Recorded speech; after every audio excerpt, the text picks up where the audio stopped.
Halo semua, ketemu lagi dengan Mim Yunike di kelas fisika kali ini. Kita akan membahas mengenai kalor laten.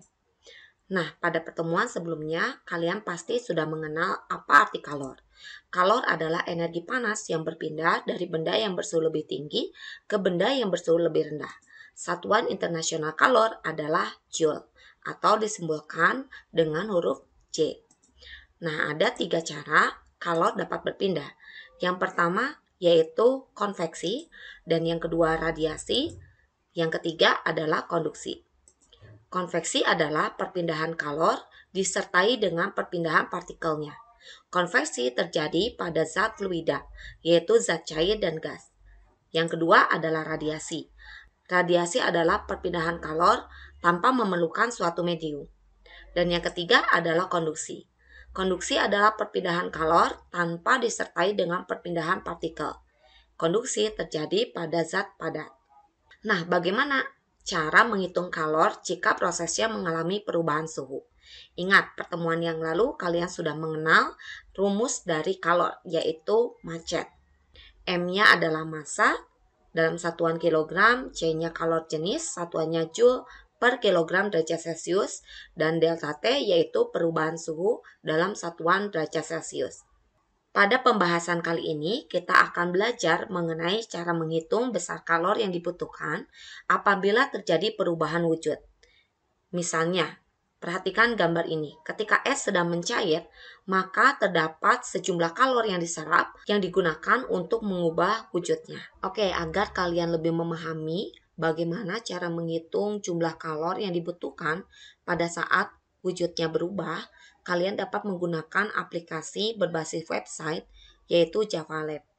Nah, di sini kalian diminta untuk mengamati bagaimana bentuk grafik pada saat es dipanaskan.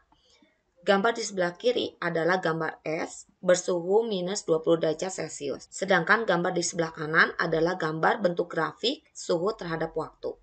Oke, langsung aja ya, kita akan panaskan dengan cara kalian klik tombol run yang ada di sebelah sini. Lalu kalian perhatikan suhunya. Ketika suhunya sudah mencapai 0 derajat Celcius, maka wujud dari zat tersebut berubah, yaitu dari padat menjadi air seluruhnya pada suhu 0 derajat Celcius. Kemudian suhu dari zat tersebut naik hingga mencapai titik didihnya yaitu 100 derajat Celcius. Kalian perhatikan apa yang terjadi ketika suhunya mencapai 100 derajat Celcius. Nah, kalian lihat bentuk grafiknya.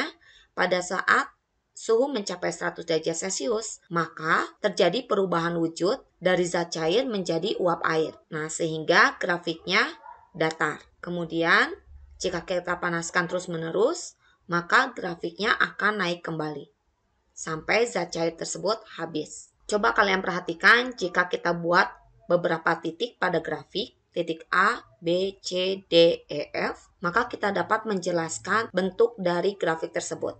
Perhatikan grafik A ke B. Grafik dari A ke B mengalami perubahan suhu yaitu dari minus 20 menjadi 0 derajat Celcius. Kemudian, perhatikan grafik dari B ke C. Grafik dari B ke C adalah grafik mendatar. Pada proses B ke C, terjadi perubahan wujud yaitu melebur, yaitu dari padat ke cair.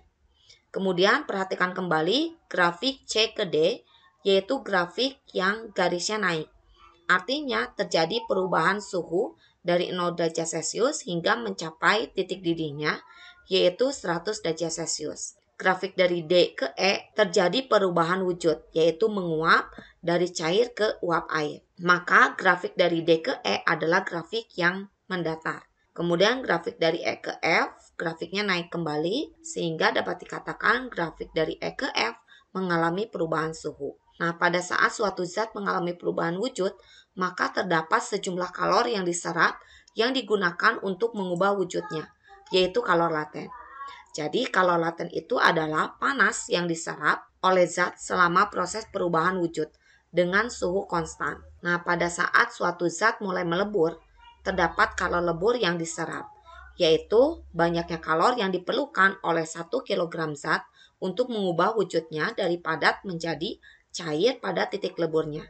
Untuk air, titik leburnya yaitu 0 derajat Celcius. Maka, untuk menghitung besar kalor kita gunakan Q sama dengan M dikali L, di mana M itu adalah massa, L-nya yaitu kalor lebur. Kemudian pada proses menguap, terdapat kalor uap yang diperlukan. Maka arti kalor uap adalah banyaknya kalor yang diperlukan untuk mengubah 1 kg zat cair menjadi uap seluruhnya pada titik didihnya. Ingat, untuk air titik didihnya yaitu 100 derajat Celcius. Nah, untuk menghitung besar kalor yang digunakan untuk mengubah wujudnya dari cair menjadi uap air, maka kita hitung dengan rumus Q sama dengan M dikalikan U. Jadi dapat kita simpulkan, pada saat terjadi perubahan wujud, suhu zat tersebut tetap atau tidak berubah. Nah, untuk menghitung total kalor yang diperlukan pada proses pemanasan es, maka terdapat beberapa kali kita menghitung jumlah kalor.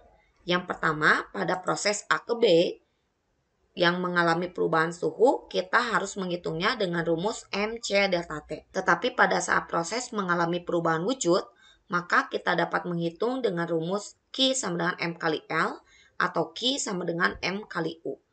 Nah, maka untuk total kalor pada proses grafik ini, yaitu Q1 ditambah Q2 ditambah Q3 ditambah Q4 ditambah Q5.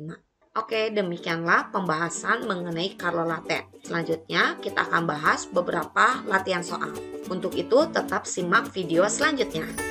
Dadah!